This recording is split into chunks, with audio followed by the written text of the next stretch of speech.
et bienvenue au nouvel hebdomadaire sur le changement climatique.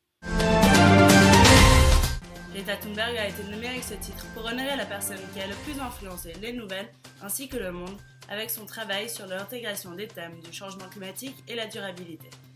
En plus d'être l'inspiration pour le mouvement des Vendredis pour l'avenir, son speech s'adressant aux Nations Unies, elle est devenue un symbole pour des jeunes autour du monde demandant des actions climatiques urgentes. Pour la première fois, le magazine a nommé une adolescente, faisant de Greta la plus jeune personne nommée pour ce titre. Selon une étude menée par Oxfam, environ 20 millions de personnes ont dû quitter leur maison durant la dernière décennie à cause de l'augmentation de la fréquence des événements climatiques extrêmes comme les inondations, les feux de forêt et les ouragans. Le nombre de désastres naturels a augmenté de 200 à 1500 pendant cette période. Personne n'est immunisé contre ces événements, néanmoins les pays pauvres sont les plus vulnérables. Les inondations comme les fortes sécheresses, chaque désastre rend les moyens de subsistance plus précaires dans les pays à revenus faibles ou moyens. Les pollinateurs naturels comme les abeilles, les insectes, les chauves-souris ainsi que les oiseaux sont les plus grands contributeurs dans le secteur agricole. En portant le pollen de plante en plante, ils aident à faire pousser 35% de la nourriture globale. L'augmentation des monocultures et de l'agriculture intense, l'usage de plus en plus de pesticides pourront causer l'extinction de 40% des espèces d'insectes. Leur extinction arrêtera la production de beaucoup de cultures riches en vitamines, telles que les fruits, les noix et les légumes, ce qui affectera la biodiversité et éventuellement l'écosystème entier. Les feux de forêt qui ont détruit la Nouvelle-Galles du Sud ont recouvert la ville avec une couverture de fumée qui a descendu l'index de la qualité de l'air à 12 fois pire que le seuil dangereux. Les vents calmes mardi ont amené tant de fumée et de poussière que cela déclenche des alarmes à feu dans les immeubles ainsi que dans les stations de train.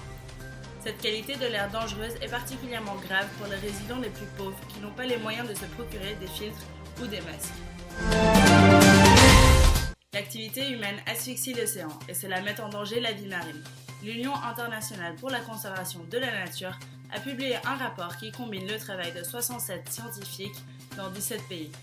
Le rapport conclut que les niveaux d'oxygène dans l'océan ont diminué d'environ 2% depuis les années 60. Le rapport a été publié samedi au COP25 à Madrid dans l'espoir de persuader les leaders mondiaux de protéger les océans d'une plus grande perte d'oxygène dans le futur. La crise climatique met en danger l'industrie de la pêche de la Nouvelle-Angleterre, selon un rapport publié lundi dernier. Avec une déclinaison de 16% des travails dans le secteur dans la région nord-ouest des États-Unis entre 1996 et 2017. Cela serait causé par les variations des températures de l'océan, dit Oremus. Particulièrement dans le golfe de Maine, l'océan chauffe plus rapidement que dans le reste du monde.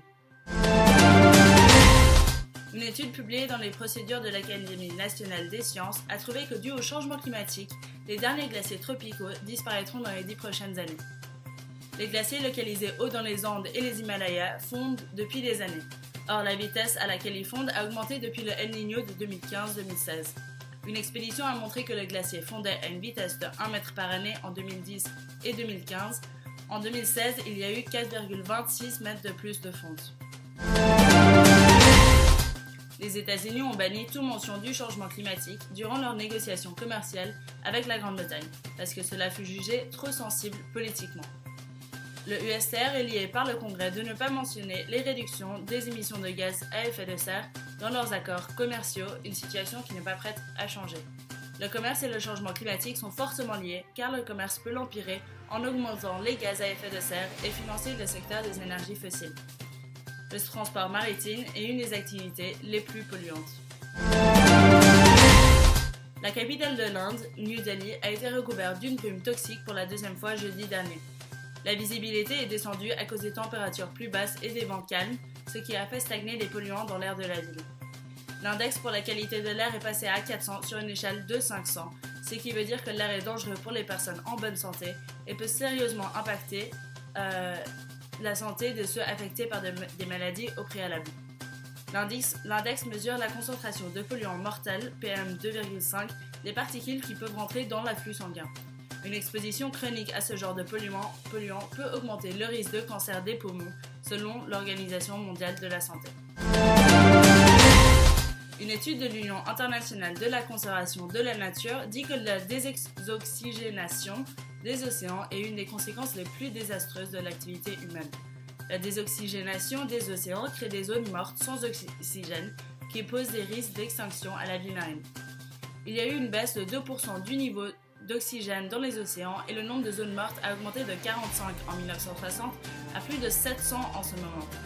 En chauffant, les océans perdent leur capacité d'absorber les émissions de gaz. Je vous souhaite une bonne journée et à la semaine prochaine.